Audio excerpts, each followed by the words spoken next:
It's WrestleMania weekend, and you know what that means. Ringside Heat is on the air on Newstalk Saga 960 and on our YouTube channel. My name is Lex Tan, ladies and gentlemen. You know me, and you know to follow the show at Ringside_Heat. We want to thank you for joining us on this part 2 of our Undertaker tribute, hosted by man on the left of my screen right now at Risen72, Colin Dodge, and we're also joined by these other members of our ring crew. Let's start to the right of me. At Taboada93, Jose Taboada, at Coco Collects, Chico Nuguid, and at John Dawson Music, John Dawson. Guys, Undertaker Appreciation Part 2. How do y'all feel about this? But you know what? Answer that question after. But you can answer that question as I throw it over to Colin.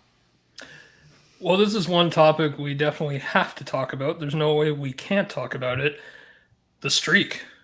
The significance of the streak. The significance of a streak existing in pro wrestling, in sports entertainment, whatever you want to call it, and predetermined outcomes. The fact that something like this exists is incredible. What do you think the significance of it is? And then, of course, we can get into, should it have been broken? You know, all things come to an end, of course. But should the streak have ended? And if not Brock, who do you think might have been more disturbing? Or should there have been a second person at all also beating Taker at WrestleMania? Yeah, how about it? I mean, there won't ever be anything like it again. Ever. Unless WWE has started to plant a seed and we're just not realizing it. Because I feel like now, moving forward, where everybody's going to be looking at, stats moving forward to see if anybody's going to come close to it. And then people will complain that it shouldn't because it's not The Undertaker. But that just shows how significant it was. It was, I don't want to say it's like one of the best things that WWE had going for them. But it definitely helped enhance the word WrestleMania. I mean, because to me, like, it's my favorite event of the year. It means a lot to me because it was like my first Super Bowl in sports, if you want to call wrestling a sport, because I know most people won't call WWE a sport, but the weekend was already special enough, the event was already special enough, or they try to make it special and promoting it, and it became synonymous with it, right? The streak, it's WrestleMania. The two went hand in hand together. But it's one of the most special things, and I think no matter what, even though there are 2 losses in it now, but I think no matter what, will always be special. And I don't think, you can say that, the streak ending to whether to Brock or to whatever, regardless, may have hindered it a bit, but I just think at the end of the day, the bigger picture is that it was one of the best things that WWE ever had, and I think it's gonna be very tough to either replicate it or top it. And I don't think it should. And I think we always say for fun that stuff or something will eventually come around. I think this one could literally last for eternity. I don't see anything ever topping this ever. I'd be shocked. Okay, so here's the thing, and you, Jose, you mentioned this when we were talking in our last thing about Taker there. Like, the streak lasted as long as it did, but the streak as a feature of Mania was less than 10 years. Yes, actually, yeah, 9 years, yeah, 20. Right, as a thing, where the streak was the thing. Yeah, but it was actually started to be called the streak. Yeah. 9 or 10. So those particular years of Mania were very special to me. I think I had a lot of great memories with all of that. But the streak in and of itself was a bit of a construct after the fact. And I'm just trying to play devil's advocate a little bit here and kind of go, okay, well, you could say it's a happy accident. It was a happy accident because it wasn't a thing people thought about for the first half of the streak. And all of a sudden, and I think you pointed it out, it was the Randy Orton moment where everybody kind of went, "Oh yeah, there's a streak." Yeah, and don't get me wrong. And it was brought up in I think when I forgot to say as well in part 1 that it was brought up in commentary. Even Taker at the end of WrestleMania 18, right? But it wasn't what it became. Yeah. It wasn't exactly. That's what I'm saying. The streak thing. So you know, I find that's an interesting thing when you look back on Taker and everybody talks about the streak. So we only talked about it for, 9-10 years in a 30-year career. Well, and granted, much of that career, or at least the first third of it, probably wasn't even in WWE. But the reality was that the streak itself was significant. The number 30 in terms of years was from the WWF. I'm sorry, you're right. Was from the WWE. Okay. From So, 1990, yeah, you're right. I'm sorry. Yes, you're right. So that streak itself as a brand was only a fraction of that entire career. Mm-hmm. As a thing. It was a feature. It was a thing that was real. But so I just find it kind of interesting. It doesn't minimize it to me, but I do find it kind of interesting looking back. Okay, well, this streak thing, it just sort of happened, and we started talking about it later. But without the streak, I think Taker still would have been just fine. Mm-hmm. Yeah. Like I don't think the streak made Taker. No, I don't think it did, but it did provide some of his best work. It gave him a story every year, for sure. It was now the aside streak. from the story, I just think that, it provided a lot of great stories. But don't get me wrong, but I just those think that Michaels as well, matches without a streak would have been just fine. Actually, maybe they would have been even better because, because I think in the back, now correct me if I'm wrong, but I always knew in the back of my mind, especially in the HBK match, like, no, he's not going to break it. They're not going to break it. Oh, They're not going to break it. There's always this kayfabe piece going, they're not going to break it. Yeah, I almost would have rathered HBK's matches with Taker have had no streak, because then I might have almost bought in a little bit more. I don't know that I ever believed at any point in both of those matches that HBK was going to win. See, at the same time... Oh, sorry, Lex, go. I would have thought the first one.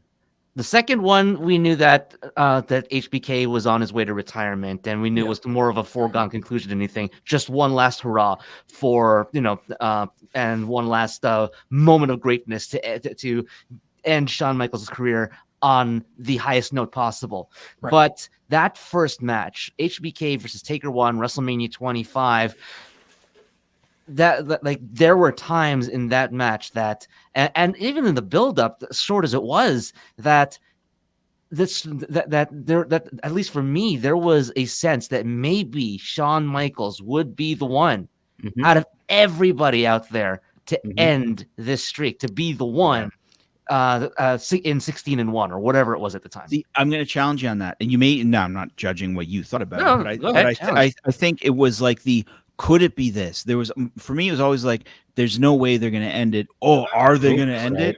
I didn't believe they were going to. I would have been shocked if they did. It was a very different kind of response those streak matches gave me, where I was like, no way. Really? No way. Really? See, like, it wasn't like I didn't believe it was going to happen. I'm like, are they? Like, I don't know. It was weird. See, it was a weird experience. See, John, ironically, I thought that's what also enhanced the matches. Because, again, like, every year I said the same thing, too. I said the same thing. Okay, they're not going to end it. But not Giant Gonzalez. I'd say, well, that should have done it. That should. Okay, let me. A lot of things should have ended that night. Let me preface. I'm talking about the eras between WrestleMania. I think that's actually where Civilization split. And WrestleMania 30. That's where the darkest timeline started. And after the darkest timeline started. The Giant Gonzalez. That's the first crack in the timeline. That was Giant Gonzalez. So the point that I was trying to speak about the era between WrestleMania 21 and WrestleMania 30. Again, like, even though the streak was perfect, and again, I do understand John's point, and again, like I said, I've said many I don't know times, if I have a point. I'm just talking, but it's okay. I know. I'm trying to help you out. Like I got you, and like again, I appreciate that. Listen, Jose, I really appreciate the fact that you're trying to help me out. I enjoy that very much. You're welcome, Jonathan. I want to hear Jose's point. I'm trying to keep him away from the point. It's going to prove me wrong. So kill him with kindness. Colin, you're the host, remember? Yeah, again, like, yes, like the streak. I think, again, like what John was saying, like, every year I tell myself, okay, well, it's not going to end, right? I mean, it's just not going to end. I mean, for example, like against Mark Henry at WrestleMania 22 in the casket match, I'm like, okay, great, it's not going to happen. Yeah. Mark Henry will eventually roll into that casket. WrestleMania 23 against Batista, okay, he's obviously going to become world champion and not end the streak. It just makes sense. The year after, again, against Edge, like, even though we spoke about Edge in part 1, I said the same thing. But in those later years, 20, 25, excluding 26, 27, 28, even maybe you can maybe flirt with 29. I just think that the streak and the possibility of him losing just made those matches even more special and Oh, just yes. really enhanced Sure, it. the Even later though, ones. Yeah, I'll even, give you that. I'll give you that. even though we Yeah. thought, going into match case, it's not going to happen. I think the most, I think everybody's gonna be on board with this. The most that I think like legitimately anxious, or maybe my heart dropping of the streak was about to end. Of course, everybody's gonna bring up the super kick into the pedigree moment at the Hell in a Cell at WrestleMania 28.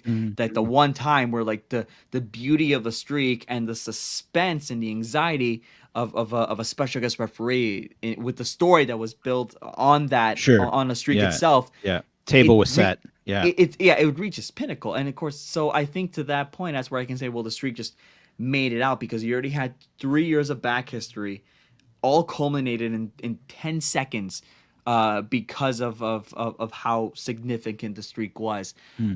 So yes, and in hindsight, obviously the streak being brought up at 12-0, and for it to go on as long as it did, yes, it's not even it doesn't even come to the full circle of how long the streak actually was. But I did think that just the idea of could it actually happen, even though we knew, I think in my opinion enhanced those 9 years of most of the 9 years of the streak possibly ending. Hey, I'm with Jose on that one. I think that John may have been underplaying the significance of the streak when it came to HBK and Triple H. Like, I think, yeah, the latter years when Taker started to have to do only once a year matches, like the streak was very significant in pumping up WrestleMania, because there were some lean years there where WrestleMania there wasn't really anything worth getting hype over besides the streak for most of the time leading up to it. So I think the streak was very significant. Now, was it the be all and end all of the Undertaker's career? I'll agree with John in saying it may not have been. I don't think so either. Yeah, he would have been able to be as legendary even without the Mania streak, because that's just one day a year. And yeah, he was definitely more than the streak. Okay, for but sure. and you can argue even before WrestleMania 21 that he already was. You can argue he was already, because he was already such a big character in WWE anyways, right? And again, and long enduring at that point already. Yep. But Chico, I'll tell you what John was underplaying is the fact that 1990 was 30 years ago. That one is what I'm struggling with. So I'm just dealing with that right now, and I recognize that. But let's there we go. 1990 was over 30 years ago. Oh my goodness. I do want to add though that the way we talk about the streak, it's like, it's not, is HBK gonna win? Is Undertaker gonna finally lose? No, it's always, are they going to end the streak? Meaning, is Vince McMahon gonna pull the plug right For there? sure. And that's I guess one of the things I love about the layers about having the streak is that, yes, we are buying into this world and we totally buy into what the Undertaker is selling, but at the same time, in the back of our mind, it's kayfabe. We can understand kayfabe, but we can look past it as well. And it's just it's unique dichotomy. And I know JR said that during the Rock and Hogan match at the end, a unique dichotomy of those concepts going through a wrestling fan's brain that, for me at least, enhanced what I was watching with The Undertaker and the streak in some ways. With HBK, totally, it enhanced that. But again, knowing, let's say, knowing Nathan Jones and whatever his other name is, the other guy's name is A-Train. Come on. Okay, He helped train NXT. Give Matt Bloom some credit, man. Punk had me questioning. I would say that was one where I was kind of like, I could see this. I could see ending it here. Well, I'm gonna go backwards on that and say, like you didn't think that HBK had a shot in hell of didn't, no, ending the streak, but I, just like Jose, I think it felt like I thought there was Punk jeopardy did, there. but I didn't think HBK did. I never believed that for a second. I will tell you that right now. I don't know. I was on that HBK jeopardy kind of feeling because of how much I respect his in-ring work and how I think I begrudgingly say it because I'm a Bret Mark, but I think Sean is the greatest worker in the industry. One of the greatest, if not the greatest. So when he came that close on so many times and sold me on it so many times in one match at 25 at Mania 25, I think that if he didn't beat the streak that first match, nobody should have. See, Right. for me, that moment of like, if he's not going to, shouldn't happen after WrestleMania 28 because of how, like, again, kayfabe wise, how rigged it could have been to end the streak. Again, you had a man who couldn't do it twice and then forced to retire in one year. You had a man who already went up twice against Taker, because everybody loves to forget about WrestleMania 17. Everybody loves to forget about WrestleMania 17, and then I still love that match. I think it's a great match. mentioned It's a it great match. we mentioned it at Including the Ringside Heat WWE regularly. build-up, kept forgetting And about then- WrestleMania and then again- 17. Yeah, and then failed at WrestleMania 27, right? So I think that yeah. like once again, that the super kick into the pedigree moment, if like, I mean, after that point, once Taker kicked out, I told myself, okay, he's gonna win this thing, and Yeah. then from there, my And then mind at went, that point, it should just never be broken. exactly, that's where my It was mind just went. how hot it was that night. That's where my mind went. I don't think this is ever going to end, and if it does, then it's got to be something that has to top the emotions and the absolute rush and excitement, like what happened here. You'd Because have again, to give half your crowd a heart attack at that point yeah, you because had it was to- just all so exciting. I mean, mind you, I think no matter what, no matter when the streak would have quote unquote ended, I'm sure that's a topic we're about to discuss, as Colin may want to introduce. There was going to be a did. heart attack somewhere, no matter what. As soon as well, again, we'll talk about it when we get there. But Okay. I just think that yeah. I just think that was the scenario because HBK was involved as a special guest referee at 28. Well, I mean, I'll add on too, because I've thought about this a lot about, should it have ended or when should have. I think once they started calling it the streak, it was already too late. I think it needed to have ended before it was even a thing. Like maybe when it became That's 10-0, maybe Ric Yeah. Flair should have won that match in good old Ric Flair heel fashion. You know what I mean? Like it should have been before the streak became a thing. Because I think once it became something to tackle, to be honored, to have the honor of trying to take that streak, nobody takes that streak. Right. So, Yeah. but yeah, to Jose's point, I'd say we're here. Who would your alternates be to Brock and Roman beating Taker at Mania? Kane. But not that. But see, Kane bugs me as an answer because That's not fine. because just because of how many years have gone into the streak, how Kane was already getting older. I would not have been comfortable if it was like No. in my opinion, I would not have been comfortable if it was Kane versus Taker at WrestleMania 32 and listen. Kane ends it. You're looking at the streak as a pragmatic, put somebody over function. If you look But at that it was- from a I- storyline perspective, Kane should have ended it. But I think what I'm worried about is that I think that would have been the only, like, maybe you're right, again, storyline wise, but Like, take away, it's the streak's got to put the next guy over, make the next Undertaker. I Well, think that's that not was going to even a happen thing. no matter what, though. What I about think that- Bray? That was a misfire on the whole idea of what the streak was meant to be. It's not meant to make To the next you. guy. Yes, to me, and I'm the only person I live with every day, other than my wife and children. So I'm very important. I always did think that the streak was always. I think the streak was set up as it needed to put somebody over because of how big of the. Because of how big I the don't know if I agree with I mean, again, I'm not happy saying that because I think just because of the way it was set up, it just always felt like whoever had the honor of beating whoever had the honor of beating the Undertaker at Undertaker, WrestleMania yeah. was going to quote unquote skyrocket no matter what. Well, That you was know never- what? Then they definitely screwed it up. That was never going to 'Cause they happen. took And that way was the too long. mistake. That was the mistake. That was the mistake of the streak. They were like, this is going to be the thing that's going to make the next guy. It's like, no, this is the thing that's got to end the Undertaker story. Career, Yeah, and it just should have, again, to me, after HBK, nobody else, because that's, if you're talking the best worker already, and that's who you're in the ring with, if that guy can't beat It him, was just a weird firing of what the streak was meant for. It's an odd thing. It's like, oh, the streak is if you beat the streak, you're the next guy. But that doesn't make sense because they're building next guys all the time. And the only Honestly- thing that makes you the next guy is beating the streak. No, the streak was was Undertaker's story, and the beating of the streak should have fed into the story of the Undertaker. Brock was a mistake, huge mistake, Brock didn't because it need meant in my nothing, opinion. and Yeah. it fed into this idea that beating the streak means you're the guy. I think that's an absolute sort of philosophically, ontologically incorrect interpretation of what the streak meant. The streak was important for the Undertaker, not for the WWE.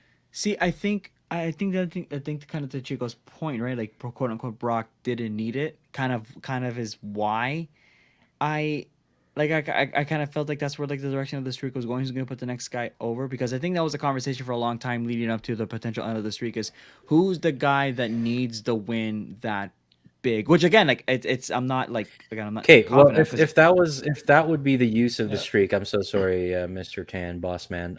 Like, then to me, as an alternate, the way things are, well, hindsight is 2020 or whatever. Then it could have gone to Roman, because Roman is now the franchise player. But it would have been like, could it have gone to Roman as the head of the table? But it would have beating the meant streak? nothing because head of the table hadn't happened yet. It would have meant nothing Yeah. as the Lex- big dog. and let's not forget of the backlash that happened anyway after the loss at WrestleMania 33. So, Mhm. um, Well, Yeah, it was. go ahead, I mean, Lex. with Roman, first of all, it was at a point where, yeah, as John Cena pointed out, he was the one that was being pushed like John Cena and also being rejected like John Cena, but by the the adult fans in that sort of way, and so they were never going to accept the big dog Roman Reigns being the one to beat the streak. Now, maybe as head of the table Roman Reigns, that Sure. that would have been good. But for me personally, and this is just, and I know this is not going to be something that a lot of people are going to agree with. There's two people other than HBK that I thought could have been, other than Roman Reigns, as head of the table, but that's a foregone conclusion, or that's not even a thing. It would have been either CM Punk, as per John, because that would have fulfilled the idea of elevating the next guy, because Punk, referring back to the Triple H episode from a week before WrestleMania that we did, Triple H made a lot of the big wrestlers and during his in-ring career that we know and love today. And for Undertaker to make CM Punk, and CM Punk was already a made man, but then Yep. Daniel Bryan was already being a made man at WrestleMania. But then guess what? WrestleMania 30 happens, and Triple H makes him, Randy Orton makes him, and Batista makes him. And so and that propels him to even higher status. And I think that's what could have happened with CM Punk. So that's my first person that could have beat the streak other than HBK. Now the second person, and this one might be even more unpopular, could have been Bray Wyatt. Yep. Mhm. Because Absolutely. I like that. Because I do number, like that. Absolutely. because number one, Absolutely. Bray Wyatt, number one, is another one of those creative geniuses in Mhm. wrestling, and For sure. Yeah. so that alone is already perks Bray Wyatt up in my mind. The second thing is that Bray was probably the last of the, I guess, classic gimmick characters. 100%. 100%. Yeah. And for Undertaker to be, the gimmick character, and jobbing to the next gimmick character, or the next gimmick character wrestler. I think it would have been a great. gimmick character is a little too general. I think the macabre. Okay, torch. macabre. Okay. Yeah. Yeah. Okay. All right. So let's say that the macabre torch would have been passed over to the next person who could carry that torch. Brilliant. Brilliant. I love that. I like that a think- lot. Honestly, I think what bugged me about the streak ending was not necessarily the opponent. 'Cause, I mean, don't get me wrong. I mean, I think Lesnar at the Wrong end of the guy. day. I think at the end of the day, it will always Yeah. be, Wasted on him. He it didn't was need it was always be a very, very questionable decision. What bugs me more is just the continuation after it, because again, kind of like John said, right? Like the streak, if it wasn't to to boost up the next man or whoever it was to put a close on Taker's career, right? It was to close out his incredible story, because again, the streak just ended up becoming synonymous with him, and obviously whoever did give him that first loss just kind of meant, all right, well, the story's done. And the fact that they continued it another 6 years after that, and again, like I think 33's loss to 34 was even more frustrating, because again, the symbolism of how special the retirement was, with the jacket, The hat and the coat in the ring. the coat, Yeah. the coat, the Yeah. hat, the gloves, and the rings, kissing Michelle McCool, you know, They his should've wife. just And that just, should've been in my it. opinion, should have just ended there. So I don't know why. So I think Well, that's Well, he Weird. thought Yeah. thought he did. He thought he did. He said that himself. Exactly, Yeah. and exactly, he thought he did, until I guess it kind of just got to his head and be like, no, wait a minute, I don't want that to be my last mark. I mean, like, because again, like, it wasn't like the strongest of Taker matches we saw Taker No, struggling. it wasn't. No. Mhm. And But so the like symbolism at the end gave me the chills, and I thought that, man, like, to me, that's on Mark Calaway, man. That's his pride. Like, he shouldn't have come back it was after on his, that it was hat and coat. 100% his pride. Yeah. And again, like, the fact that it That's an closes out interesting point. WrestleMania, when in my opinion, Taker Roman had no business closing out that WrestleMania that year at all. That was the last match in my mind that I'm said, in what world did that build earn the main event spot in Orlando? Yeah. It Nothing. did No, it did not. nothing. Yeah. So You're right. again, like, Agreed. even like, as soon as I realized that, like, okay, that's gonna be the last match, my mind's going, he's losing. He is gonna lose. Yeah. And so how And on this is earth? it.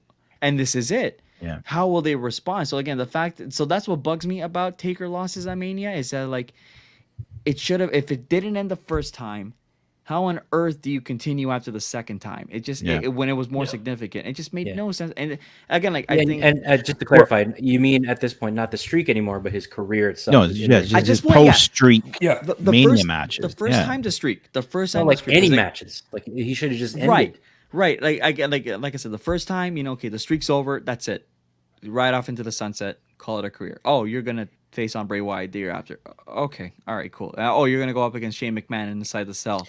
That's Yeah. the decision. Yeah, And see, so I enjoyed Sorry, that sorry. match though. No, Unfortunately, okay, that's fine, but it was, to me, is severely watered down. But Because you guys, I don't know if you guys felt the same way, but the minute he was coming back after the streak, it's like, what? I don't know. Why? It's like, yeah, like and what nothing that do was you- my prove. problem. That's exactly my Yeah. problem. And I mean, like I'd mind love you, to see it, but it's like, I don't know, really. Mind you, I don't think know. I, Yeah. I think And it was like, retirement's- it was painful to watch Taker try to muscle through that it loss. was extreme. Yeah. It Like, hurt. because And he was hurt, but it was just painful to watch. Like, Yeah. I didn't want to see any more. Oh, Taker he's after getting that. gassed more. You Yeah. could see it, you know. and, like and it I mean, was- yeah. and yes, we all know that wrestlers are allergic to the word retirement. No doubt about it. And Even so, like, Sean. and so, Highly like, resistant. So, like, again, like, to me, it's like, just, you gotta respect yourself, and you gotta understand that this is the fans. That it's not that the fans don't love you; it's not that they don't want to see you anymore. They just don't want to see pain, and they don't want to see, like, you don't want to see it in your expression. And we did see it in those last 6 years Okay. at some point in time. So sorry. Let me ask you this. So he loses to Brock. Streak breaks. You know, theoretically or whatever, based on what we're talking, was like, okay, this should be it. Go away. But we know he's not going to. What brings the Undertaker? What should have brought him back, and what would have been the epilogue on that story? That's the thing. I like that. And I think that's why I didn't want him to come back, because I'm not sure what that epilogue Yeah. would have been. You know what I mean? Like, it's That- like, that's my what point. is that? Yeah. That's my point, and that's why I was so bugged to see Bray Wyatt calling What's him that out, mid-credit the scene? vignette. What's that thing? What's that? It didn't. you know? It didn't make sense to me. I mean, the match was fine. Don't get me wrong. And I think it was Bray to work in that match on a broken ankle, or if I'm not Yeah. mistaken. No, I actually enjoyed that match, and It was a I good still- match. I still I'm not- wanted I'm him not to be crediting the it. one to And- beat Taker that year. And again, like, it's still, yes, ironically, it still, like, captured the essence of the Undertaker. It's like, okay, he only pops up at WrestleMania, like, you know, say the word, like, you know, go in front of a mirror and say, like, you know, like, Bloody Mary 3 times. You know, he's gonna appear, right? It's WrestleMania. Where Yeah. is he? Which Dong. one has Oh, it? here he is. He's summoned, right? Which I thought, again, adds on to the character, but I just didn't see the purpose in it. And again, like, to John's point, to me, there was no way to come back from that and just try something else and just try something new. There was and yeah, the more there was a Taker return, I think just the more damage it was going to do. Like, It the did, fact and it did, that and it did. Taker beat Bray the following year after he It lost was to weird. Brock. It's like, wait a Yeah. minute. Yeah. No, it okay, was so Punk. It was Punk when he came back. No, Punk No, it was was before Bray. Brock. It was Punk Bray? was, before Punk was Brock. 29. Before Punk Brock. was 29. Punk was the Oh, last okay. streak victory. That's right. Um, Yep. like It was as part 21, of yeah, the yeah. the consecutive streak. That's right, yeah. So like the fact that Taker beat Bray after he lost to Brock, like it lost what could have been that vital torch passing from one macabre guy to another, Yeah. who could have That's what I'm carried it saying. for That's the years. mistake. That's the mistake of how they booked the streak. That's like, so Brock's gonna take the torch and run with it, but Taker wasn't the necessarily. I mean, yes, he's the torch guy. I'm not trying to say it like that, but it's like character wise, you got to honor the streak with the right character to off that streak, and it Which was should have been Bray. which should have been Bray. I agree 100%. And see, I agree from 100%. there, I know we got the Fiend years later, and it was brilliant. Oh, for a that would have while. been even better. Oh my Yeah. gosh, that would have been if had That that would come. have been Now, would that have perfect. come without the loss to Undertaker? I don't know, but I mean, Fiend ending the streak to me, if you look back There on you it, go. that to Yeah. me would have been Perfect. chef's kiss. Yeah. Like Yeah. that would have been the one. yeah, if only they coincided in that way. Yeah. But then so it watered Bray down, I think, for the rest of his career, other than the Yeah. Fiend stuff. Who knows if Bray beat the Undertaker and he was the one to beat the streak? Maybe What kind of WWE would we be looking at right now? and Yeah. maybe maggots on the mat could have worked. I don't know. No, that wouldn't have worked. That wouldn't have worked no. anyway. An Undertaker puppet in the Firefly Funhouse. Oh, with a little But Bray, hat. look, Yeah. no one can deny that Bray had it all. You know, Yes. the guy he's brilliant. He had everything. You know, he has character work. He was great in ring. He should have been the guy to do it. And I love the fact that, you know, Lex, Chico, you guys both brought that up. Like that to me is the guy should have done. If Punk didn't, that should, because Punk doing it would have made a lot of sense. Mhm. That would have made a lot of sense in those days. Sure, I'll play. it would have given him it would have given him that stratosphere push. Yeah, I it would have been play, Punk. Yeah, But then Punk basically just lost to The Rock and then descended. and it was over. Yeah. I'll play. Then I'll Then play it was like Wolverine Mr. in a hoodie for a bit. I don't know. I'll play Mr. Unpopular Opinion because I always get scolded for this. I understand why the character of Brock was the one to do it. Because again, Brock was booked as a monster. Brock was booked as this For sure. unstoppable figure. Yeah. I get it. It just didn't work. It just Yeah. it didn't work. But I can't. work. I don't think that we should ignore just again the Brock that was booked at the time. Because again, like he beat up Triple H the year before, right? He's in fact, he recently came back after WrestleMania 28. He was not even 2 years back in the industry, but again, booked as this unbelievably monstrous dude who beat John Cena. Yeah, and he doubled down. He was the unstoppable, unbeatable beast. Yeah, And again, don't get me Who wrong. Triple H beat then in Extreme Rules? Come on, it Who didn't Seth make sense beat to me at that clean, point. didn't he, at one point, too? I mean, after that, I just think also Goldberg. don't get me. I Goldberg. also again, I don't think it should be ignored that yes, even True. today, it's still that Brock dominant character, which again now people love. Except But for one guy. I don't know. Do they? I'm not sure. I'm just saying that like the character of Brock is just still works today, and I like this Brock. Yeah, I love this Brock, and Yeah. again I was a fan of the Brock too. So Cowboy Brock, baby. I I'm like just saying Cowboy that Brock. I'm just saying that at Butcher least- Brock. I like Butcher Brock. I'm just saying that there's been a consistency with Brock since the streak ending in terms of the whole monster, get out of the way type of character, which again, I can see why Vince called for it. Vince said, okay, go for it. And even Taker said himself, it should not have been Brock. And if Taker's saying it himself, his debate's over. I'm just saying that I get why the character, that character was the one to do it. According to Calaway, wasn't that kind of an audible? Like day It wasn't of? audible. It wasn't audible. Yeah, Yeah, Vince pulled Taker into his office. I think 3 hours before the start of the show. Hey, your streak is over tonight.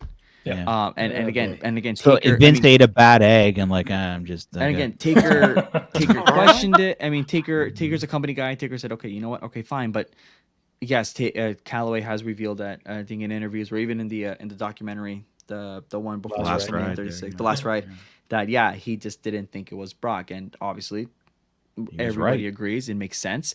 But I'm just saying that I get why the character did it, but again, doesn't make it right. Doesn't mean it's right. Okay. I will just disagree with you because he never needed it. Period. To me. No, I'm Yeah. not saying you never needed it, and we're all in agreement there. I'm just saying I get why why that character was the one to do it, but doesn't mean he needed it.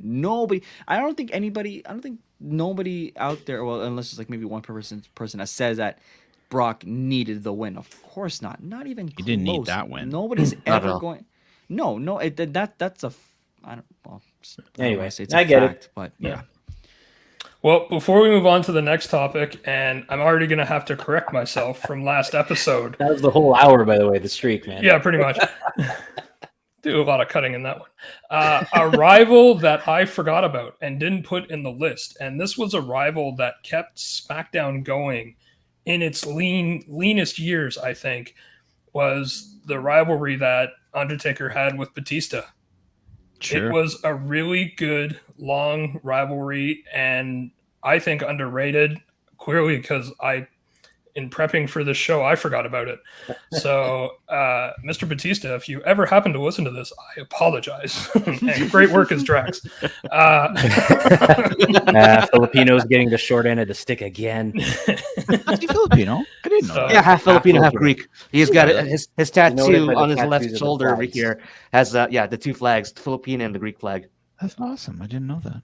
So I just wanted to make sure I mentioned that. But going from the streak, I think we should go right into his last match. Hopefully, his last match.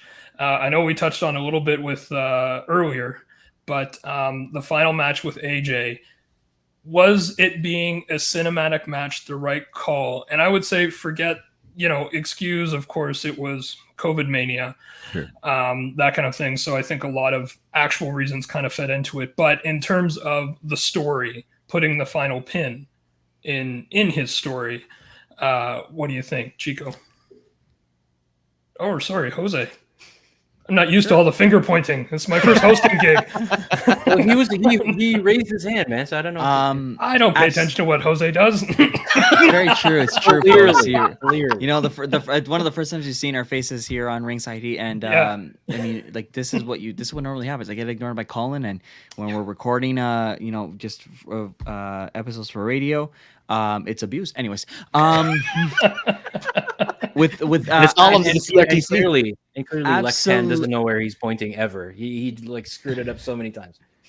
Absolutely, it should have been a cinematic match. I am extremely happy that was a route because we just said it out year after year after year after the streak ended, how rough we were seeing Taker, like, and how much we saw the struggle in Taker to just kind of put on a show for us because he just wanted to entertain, and it was a sense of pride. We've seen it. We were hurt by it. I mean, sure, I didn't get a WrestleMania 35 Taker moment in person, but no, it just wasn't. I mean, even the night before on Raw when Taker appeared, one of the as Taker's given Elias's tombstone, one of the first things that a guy behind me in Brooklyn, when I was at the Barclays Center, a guy behind me in my row saying, "Oh my God, he looks old and shriveled." I'm like, well, that's why he's not wrestling, and that's why he didn't wrestle last night at WrestleMania. So the fact it was cinematic, they were able to go at his pace. They were able to cut when they needed to cut, to readjust, to refocus, and just kind of keep like the Undertaker got cut all right. And in like, the arm. They were able to keep like the story of like, okay, Taker still got it, right? 'Cause, I mean, obviously you can cut, pause for breaks, and then get back into it. Like it was a movie after all, right? Right. Which I mean, that's what wrestling is, like a live action soap opera. Short film, yeah. It's a short film, even better. Thank you, Colin. So it was the right thing to do, and at the same time, the cinematic match, I think, brought up a lot of elements from Taker's 30 years. Like the American Badass, the Taker symbol on fire, or the obviously the buried alive, concept Supernatural of it, powers. the Yep. supernatural like powers. him, appearing behind popped AJ, like all that AJ. supernatural. So I think it was the right thing to do, and had that match gone regularly, normally in Tampa that year, had the pandemic not happened, and I don't think Taker would have been able to do like another 20 minutes of like what we've seen him struggle to do anyways, and I don't think it would have done AJ justice either. Sure, it's an honor to face the Undertaker, but I think AJ would have won like a proper prime Taker, and that's what we all deserved anyways. Yeah. Mhm. Like, And John, what Jose was saying over here, and combining it with what you were saying earlier about being what is Taker's epilogue. This was the epilogue, obviously, Yeah. or like when we look back on it, yes, this was For meant sure. to be the epilogue, or it was by happenstance the epilogue, but at the time where maybe where Brock broke the streak. Maybe at the time earlier than that, when, as you say, John, the streak should have been broken, the idea of a cinematic match hadn't even entered the minds of the people at Titan Tower, Yeah. and thus may not have been possible if not for Matt Hardy getting rehired, or the Hardys being rehired by the WWE, and able to bring Jeremy Borash with them, and take the elements that made broken Matt and and obsolete Jeff, brother Nero rather, what they were, and incorporate that into what the WWE does now, and like it's I couldn't see that happening until after Matt Hardy and Jeff Hardy were able to bring Broken into the WWE. Yeah, for me that match is the equivalent of the Beatles' "Free as a Bird." Right. Okay. It's a thing that couldn't have happened in that way, but and I've always felt "Free as a Bird," the video in particular, not just the song, but the song with the video, is the Beatles' epilogue. There are callbacks aplenty. There are little Easter eggs all over that video, and it's Lennon's ghostly voice in a track from 1977. Mm-hmm. It's a thing that could never have happened, and nobody would have envisioned happening that way. Mm-hmm. But it was the perfect little curtain call for that band. And to me, that is precisely what the Boneyard match was. Maybe if I really had to be nitpicky about it, I could have dealt with a little bit more ambient. There were moments, but we've all been to live wrestling, and you know what it's like. You just hear, hitting on the mats. You don't get the commentary. Yeah. There was something there where there's something that I feel like could have maybe aided it a bit, filled the space a bit, because you can hear Taker talk, in his trash talking to AJ. It's like, I don't know if I really needed that. Yeah, like maybe there could have been something else. Could it have been a score? Could it have been, I don't know, but I'm really splitting hairs. Hairs. I think ironically is that, like, I think just because like there was no commentary, I think they felt like it was mandatory, because I didn't want commentary. I just wanted something. I just kind of see how it makes sense. I mean, for example, John, let's say you and I get into a fight, right? Okay. It's like, I mean, like, obviously we're gonna trash talk each other, kind of say. I mean, what? What? So what? I think that I'll do the run-in. I do agree with what you're saying. I just think I guess I just kind of see why, like, they felt like they had to, because they've been like, oh, we need filler. Hey, you suck.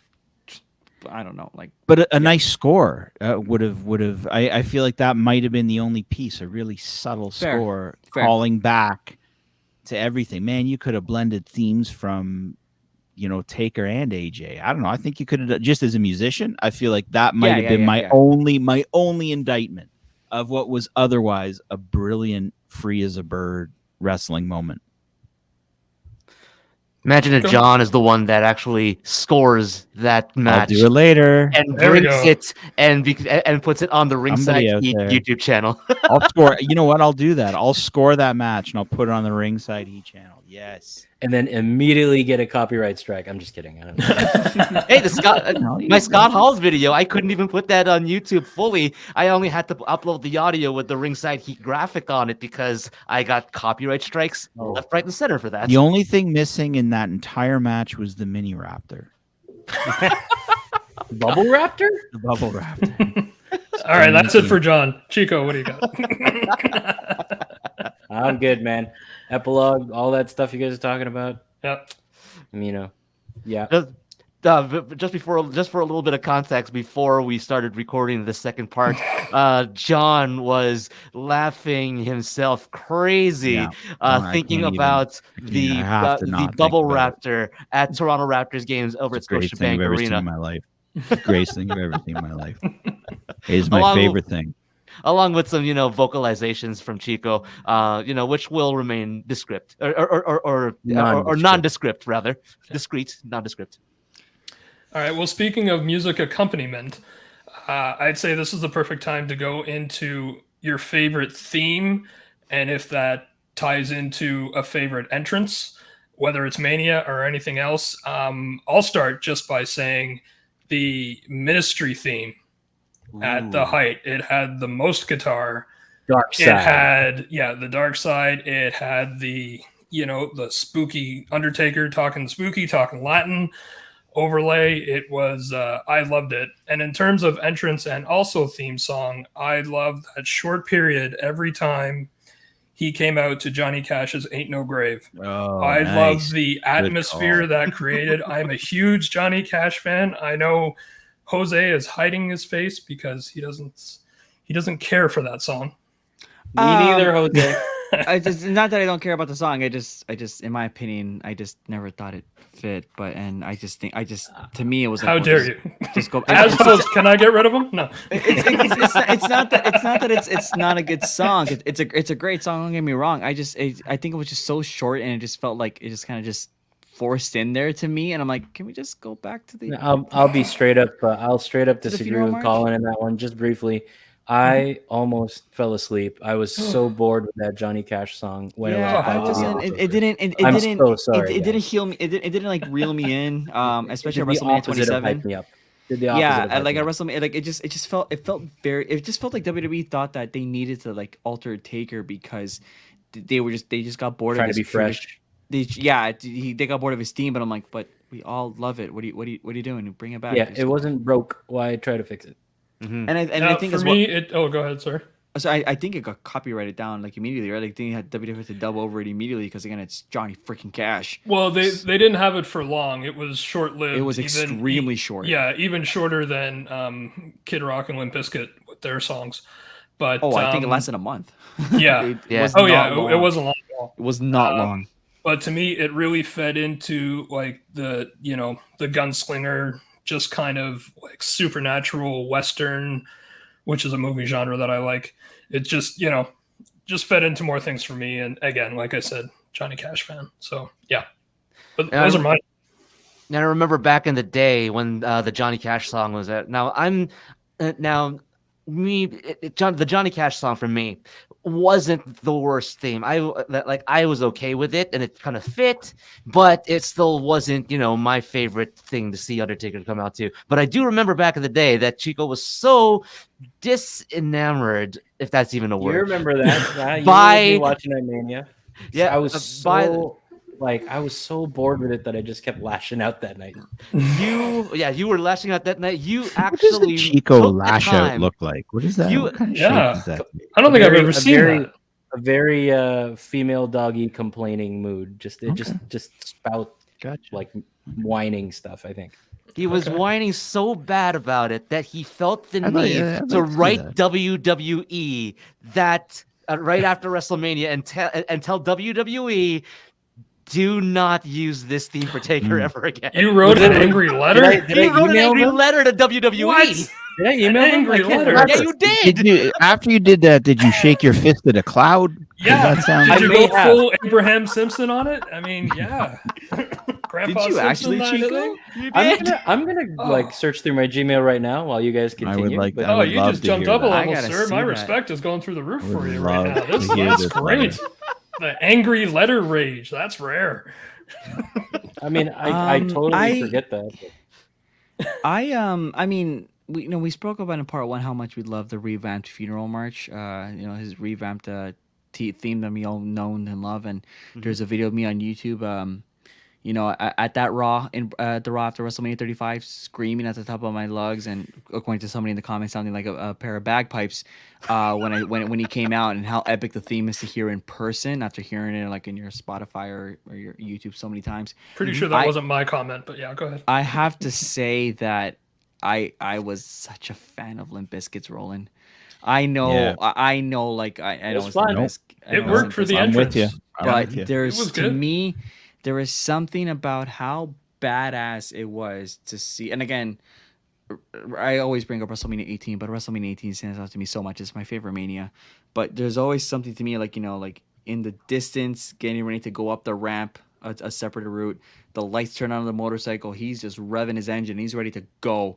And obviously, and there's something about the camera angle, like seeing Taker at the top of the ramp and just riding down the long aisle. To me, I'm enamored by it, and I think my favorite shot of it is WrestleMania 17, in his hometown, Houston, Texas. And again, like he the bike's on the top of the stage, but the camera behind Taker, all the flashes in the Astrodome, everybody freaking out, and I'm telling myself, oh my Lord. And then again, just the sound of the bike riding down. I mean, it makes me want to ride a motorcycle, and I'm like, oh, I hey don't man, think I could pull it off that with walk in saving the Hardys and Lita would not have been the same with the funeral march. Yeah. No, Not at all. You know what I Not at mean? all. Like Not at all. No, not at all. But again, like there's Yeah. some. I mean, I think I prefer it more than Kid Rock's American Badass, and I think American Badass was fine too, because that was literally what the gimmick was called. But no, there's something about like Limp Bizkit's role, and it just feels so epic. I Yeah. mean, I think the fact as well, like they originally had the gongs in there, so there was still like a bit of element of the Dark Side Taker, and then Dead Man Walking, and then vroom, get the motorcycle going, and literally rolling down the aisle. And again, at WrestleMania, when it's like the ramp is longer than ever, it just feels special. And I think as well, like Limp Bizkit introducing Taker at WrestleMania 19, and again the curved ramp just rolling down, and it works for me. Not that I will ever get on a motorcycle myself, but that would be the first thing that I think of. Just keep on rolling. Yeah. Great choice. Yeah. My particular, okay, you guys know the theme that I do not like out of all the Undertaker's themes. The one that's the worst for me is "You're Gonna Pay" with lyrics. You're gonna pay without the lyrics. Okay for me. You're gonna it. I like it. Oh, we gotta have I love having this discussion with you, Jose. It's not that bad. I felt like I've heard worse themes in WWE. Yes, I'll agree. It's his I'm worst gonna theme. whine. Oh. I'm gonna tell I'll you that you agree. suck. Stop it. Stop it. Stop I'll it. agree. Quit it. I'll find you. I'll find you in the middle, and I'll agree that yes, out of all the Taker teams that he used since 1990, yes, it's probably the worst one. Especially the instrumental version. Oh no. No. The lyrics make it worse. I like think the guitar shredding made it for me. I was okay with the guitar. I weirdly prefer lyrics. I mean, for what it's worth, it was never at a Oh. WrestleMania. Y'all are good. True. But I just think that there were worse themes out there. Like if you're telling me that you would put the Spirit Squatch theme over "You're Gonna Pay," I think you're Yes. crazy. Yes, Because I it's would. energetic I and would. fun. And it made sense with the character. Now- Okay, what hold in the on. world? Hold on. Yeah. Before you do that, severely unpopular opinion. I'll take "You're Gonna Pay" over that boring ass Johnny Cash entrance at WrestleMania. Oh. But you're gonna pay over. I'll Johnny take Cash? "You're Gonna Pay" over the Johnny Cash thing. I like which this guy. Nearly put I like me this off. guy. Oh yeah. Oh, without a Chico, doubt. the respect I gained earlier is gone again. Also, well, it might be gone forever because I couldn't find that angry letter that I supposedly wrote to WWE after that. Oh, it happened. If Lex said it happened, it happened. Sure. It might I'll not have believe been it might not have been an email. It might have been on Facebook. It might have Right, been or on I may have social media gone or on some there. sort. I might have just gone on WWE.com and left feedback. Yeah, I might have done that. Might have Still done that. counts in this day and age. That's the And equivalent. as soon as of- Vince McMahon saw Chico's letter, oh my goodness, we can't hurt him. Oh, we anymore. gotta Let's bring get back rid of- Graveyard let's get it- Symphony. Let's get rid of it. Let's get rid of it. we can't anger Coco Collects anymore. I may have threatened them and may have told them "You're gonna pay." Anyways, God. But Wow. okay, my yes, Graveyard Symphony 2004 onwards. Yes, Number one. as I've said, my favorite particular the theme. But the entrance that goes with that is the entrance for the CM Punk match at WrestleMania 29 with the hands. And I've said this before on the show. It's the hands coming out and reaching out for him. Such a beautiful, hauntingly beautiful image. And the only thing that I wish for that is that Undertaker would have, after he won the match, would have gone back and descended down the ramp the same way, with the hands reaching out and and covering him. the creatures of the night. That would have been just a perfect way to bookend that entire match and just leave it on that amazing image. Very fair. Very fair. Oh, so I guess in terms of favorite theme, no doubt in my mind, 2004 Graveyard Symphony. Second favorite, Dark Side, very close for me. Yeah, I think I kind of, I mean, I think Worst Johnny Cash, but yeah. So I second, think the little Jose would have been completely horrified because I mean, like, I was terrified at WrestleMania 15 after what Taker did to the Boss Man at the end of the Hell in a Cell match. But again, that theme worked so well. I don't know, I don't know how popular it is among like other Taker fans, but I like it too. It's well, really Dark Side was the one that I played on my iPod the most. Right. Like it was one of those, like I could just listen to it anytime. It's not, I'll even go a step further. I don't think this is a popular opinion that I love the remix with the corporate with Vince McMahon's No Chance in Hell. you mean just like the corporate ministry theme. Ministry theme. I was a fan of the match. It's all right. Using Jose, No you're Chance- killing me. I figured with with the biggest Taker fan that we have here. I like the mashup, but that's just me. It was a fun part of WWF No Mercy on N64. I just think that again, like the ministry theme was just so good, and the fact in the instrumental, the fact that they were to combine it too, I'm like, oh, that's actually not that bad, huh? The version that they released on WWE Anthology, I noticed that they keyed it down by half a key, and it kind of spoiled it for me. So when I was able to take it into an editing software and key it up by half or by one key or something like that and correct it, that's when it sounded badass to me. I'm gonna go WrestleMania 20 and Rollin'. Yeah. That's simple. Yeah.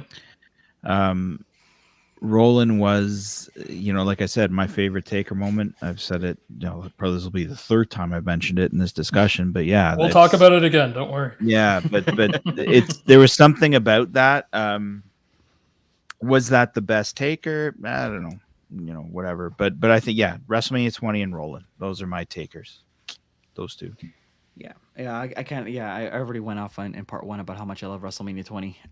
So obviously that I think that's just assumed by me. But yeah, great theme, great theme. Okay, I think we'll go into our last topic. I will mention this. We're doing this episode before Mania happens, so in a future episode we'll talk about the Hall of Fame ceremony. But I think what we'll end tonight, maybe if you want to do it in a word, in a sentence, for you, what is Undertaker's legacy? The pinnacle of what World Wrestling Federation Entertainment was made to do. Okay. The greatest example of what WWE could do when everything goes right is the Undertaker's legacy for me. Yeah, I'm gonna jump off that and say I think he's the best of a character that has survived so many incarnations and eras, and the only thing that stopped the Undertaker was the physical ability of its embodiment. Mark Calaway would still be doing this if his body let him. Right. Mm-hmm.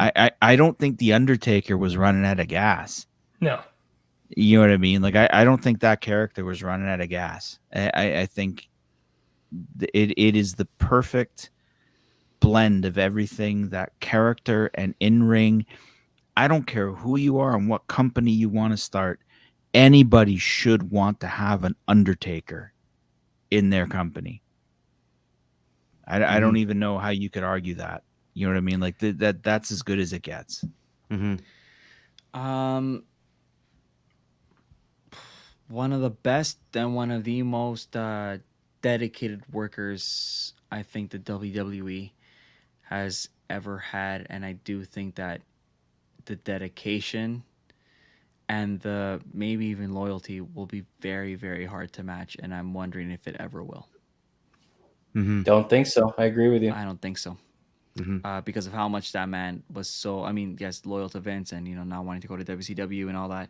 I don't think I'm ever gonna see a character that knew the assignment and knew what he had to do. And when Colin said that this is going to be airing before the Hall of Fame, and we're about to see a side of Taker that he's never introduced, and to say that after this many years, it just kind of was like, damn, that is commitment to the character. So we're never going to see anything like it again, and I'm okay. Never. And I'm okay. Not if in we any never of do. our lifetimes combined, I think. And I'm okay if we never do. Yep. Let it be. Yeah, and I was trying to think of three L's, but the third L eludes me at this time. The first L was loyalty, as Jose said. The second one was longevity. The third L, I'm not exactly sure how to explain or what L word could explain that third L about the Undertaker, but you guys already made all of the significant points about what the Undertaker is. But I guess to personalize it, Undertaker is the guy that we should strive to be. Like the ideals with the Undertaker, with Mark Calaway, how hard he worked in order to keep his character. I mean, like for instance, he basically treated what was it? The last bastion of kayfabe, as people call him.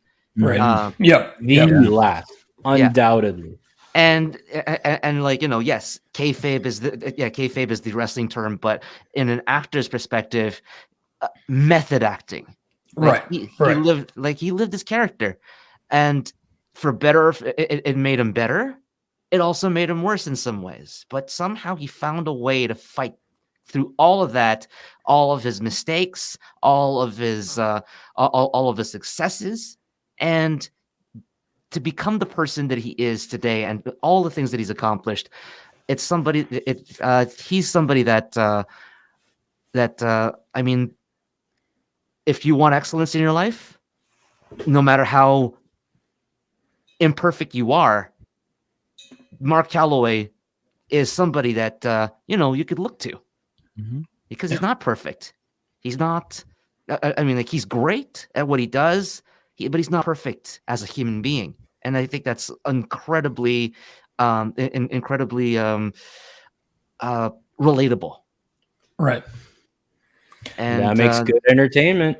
Yeah, exactly. That's exactly what Vince McMahon wants. He said it in the Pat McAfee podcast. He wants characters in his company. He wants people in this company that can play these characters and be relatable, not just as the characters, but as the persons that they are.